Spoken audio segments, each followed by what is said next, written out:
আমার আল্লাহ বলেন, হে পৃথিবীর মানুষ, হে আমার বান্দারা, তোমরা দুনিয়ার মধ্যে গিয়েছো, আমি তোমাদেরকে দুনিয়ার মধ্যে পাঠাইলাম। পাঠাইবার পরে আমি জানি তোমরা অনেক অন্যায় পথে যাবে, অনেক কাজ করবে, যে কাজগুলোর মধ্যে তোমাদের গুনাহ হয়ে যাবে। হ্যাঁ বান্দা, তোমরা গুনাহ করবে তাও আমি ভালো মতো জানি, তোমরা পাপ করবে তাও আমি ভালো মতো জানি।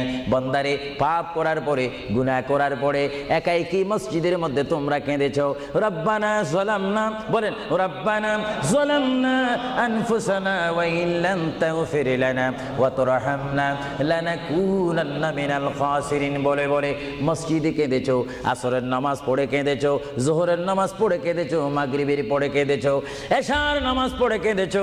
এ বান্দা, নামাজের মুসল্লা যখন বসে যাও, আমি আল্লাহকে তোমরা বারবার বল, আল্লাহ আমার গুনাহ মাফ করে দাও। তারপরও আমি তোমাদের গুনাহ মাফ করে নিই।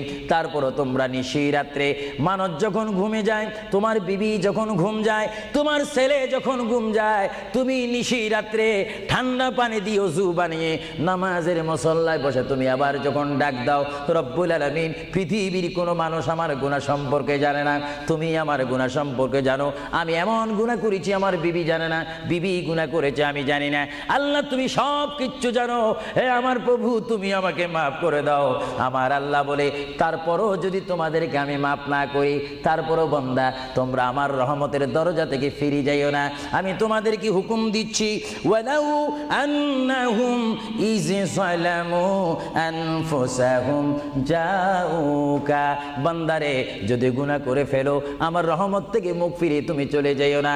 হ্যাঁ বান্দা, আকাশ পরিমাণ যদি গুনাহ করো, পাতাল পরিমাণ যদি গুনাহ করো, সাগরের পানি পরিমাণ যদি গুনাহ করো, পাহাড় তুলনায় যদি তুমি গুনাহ করো, আমার দরবার থেকে তুমি নিরাশ হইও না। এ বান্দা, আমি তোমাকে একটি রাস্তা বাতাই দিচ্ছি, একটি পথ তোমাকে আমি দেখাই দিচ্ছি। সেই পথটি কোন পথ তোমরা জানো? ওয়ালাউ আন্নাহুম ইয যালামু আনফুসাহুম জাউকা, বান্দারে, যখন তোমরা বরবাদ হয়ে যাবে, তখন তোমাদেরকে একটা পথ আমি তোমাদেরকে দেখাই দিলাম। সেই পথটির নাম হচ্ছে আমার রাসূলের মদিনা। জোরে বলেন সুবহানাল্লাহ।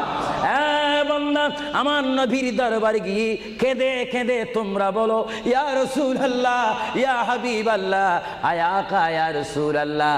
আল্লাহ কোরআনে বলেছে, ওয়ালাউ আন্নাহুম ইয যালামু আনফুসাহুম জাউকা ফাস্তাগফিরুল্লাহ ওয়াস্তাগফার লাহুমুর রাসূল। আল্লাহ বলেছে, হে বান্দা, তোমরা ডানে না গিয়ে, বামে না গিয়ে, পিছে না গিয়ে, তোমরা সরাসরি আমার নবীর কদমে চলে যাও। আমার নবীর কদমে গিয়ে আমি আল্লাহর দরবারে তোমরা তওবা করো। তওবা করতে করতে তোমাদের চোখের পানি যখন বাইর হয়ে যাবে, আর ওই মুহূর্তে যদি আমার বন্ধু যদি তোমাদের জন্য আমার দরবারে সুপারিশ করে, আমি আল্লাহ তোমাদেরকে ওয়াদা দিয়ে দিলাম, গ্যারান্টি দিয়ে দিলাম, আমার রাসূল যদি তোমাদের জন্য আমার দরবারে সুপারিশ করে, সঙ্গে সঙ্গে বান্দা, তোমার অতীতের জীবনের কবিরা সগীরা গুনাহ মাফ করে দিব। জোরে বলেন সুবহানাল্লাহ। আরো জোরে বলেন। আমার আপনার গুনাহ মাফ করার জন্য রাসূলুল্লাহর দরবারে যাওয়ার দরকার আছে কিনা? চিৎকার জীবনে আছে কিনা? এটা কোরআনের অপব্যাখ্যা নয়, চ্যালেঞ্জ। কোরআন শরীফের আয়াত, ওয়ালাউ আন্নাহুম ইয যালামু আনফুসাহুম জাউকা। যারা তাফসীর পড়েছেন, তাফসীর জালালাইন পড়েছেন, টাইটেল পড়েছেন, বুখারী পড়েছেন, মুসলিম পড়েছেন, ইবনে মাজাহ পড়েছেন, সিয়াসিত্তা পড়েছেন, হাদিস পড়েছেন, ইজমা পড়েছেন, কিয়াস মেনেছেন,